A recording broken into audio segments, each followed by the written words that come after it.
ابھی الحمدللہ رمضان بھی قریب ہے۔ ہم سب کو چاہیے کہ ہم رمضان کی تیاری کریں، ہم رمضان مبارک کے لیے تیاری کریں۔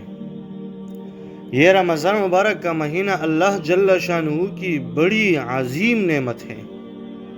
ہم اور آپ اس مبارک مہینے کی حقیقت اور اس کی قدر کیسے جان سکتے ہیں؟ کیونکہ ہم لوگ دن رات اپنی دنیاوی کاروبار میں الجھے ہوئے ہیں اور صبح سے شام تک دنیا ہی کے دوڑ و دھوپ میں لگے ہوئے ہیں۔ ہم کیا جانیں کہ رمضان کیا چیز ہے؟ اللہ جل شانہ جس کو اپنی فضل سے نوازتے ہیں اور اس مبارک مہینے میں اللہ جل شانہ کی طرف سے انوار و برکات کا جو سیلاب آتا ہے اس کو پہچانتے ہیں۔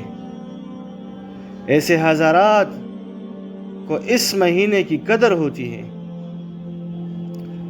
آپ نے یہ حدیث سنی ہوگی کہ جب نبی کریم صلی اللہ علیہ وسلم رجب کا مہینہ یا رجب کا چاند دیکھتے تو یہ دعا فرمایا کرتے تھے، اللہم بارک لنا فی رجب و شعبان و بلغنا رمضان۔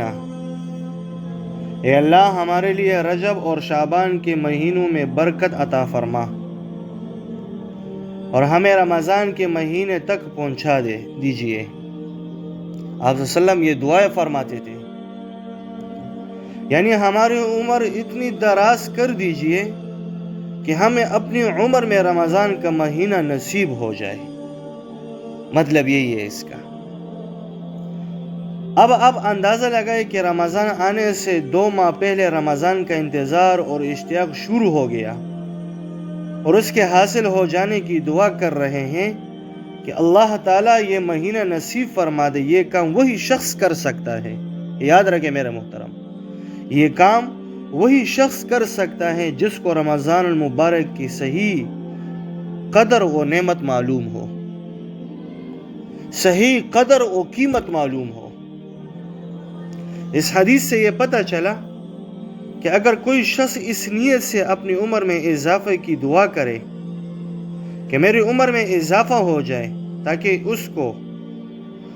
اس عمر کو میں اللہ کی مرضی کے مطابق صحیح استعمال کر سکوں اور پھر آخرت میں کام آئے، تو عمر کے اضافے کی یہ دعا کرنا اس حدیث سے ثابت ہے۔ لہٰذا یہ دعا مانگنی چاہیے کہ یا اللہ میری عمر میں اتنا اضافہ فرما دے کہ میں اس میں آپ کی رضا کے مطابق کام سرکوں اور جس وقت میں آپ کے بارگاہ میں پہنچوں تو اس وقت آپ کی رضا کا مستجب بن جاؤں۔ میرے محترم، رمضان کے لیے تیاری اس طرح کرنا ہے تاکہ اللہ کریم ہم سب سے راضی ہو جائے اس رمضان میں۔ اب اپنا ایک نظام الاوقات اور ٹائم ٹیبل بنائیں کہ کس طرح یہ مہینہ گزارنا ہے۔ چنانچہ جتنے کاموں کو مؤخر کر سکتے ہیں ان کو مؤخر کر دو، اور روزہ تو رکھنا ہی ہے اور تراویح بھی انشاءاللہ ادا کرنی ہے، انشاءاللہ کرنا ہے ہم سب نے۔ ان تراویح کے بارے میں حضرت ڈاکٹر عبدالحی رحمۃ اللہ علیہ بڑے مزے کی بات فرمایا کرتے تھے کہ یہ تراویح بڑی عجیب چیز ہے کہ اس کے ذریعے اللہ تعالیٰ نے ہر انسان کو روزانہ عام دنوں کے مقابلے میں زیادہ مقامات قرب عطا فرمائی ہیں۔ اس لیے کہ تراویح کے 20 رکعتیں ہیں جن میں 40 سجدے کیے جاتے ہیں اور ہر سجدہ اللہ تعالیٰ کے قرب کا اعلیٰ ترین مقام ہے کہ اس سے زیادہ اعلیٰ مقام کوئی اور نہیں ہو سکتا۔ جب انسان اللہ تعالیٰ کے سامنے سجدہ کرتا ہے اور اپنی معزز پیشانی زمین پر ٹھیکتا ہے اور زبان پر سبحان ربی الاعلیٰ کے الفاظ ہوتے ہیں، تو یہ قرب خداوندی کا وہ اعلیٰ ترین مقام ہوتا ہے جو کسی اور صورت میں نصیب نہیں ہو سکتا۔ میرے محترم، یہی مقام قرب حضور صلی اللہ علیہ وسلم معراج کے موقع پر لائے تھے۔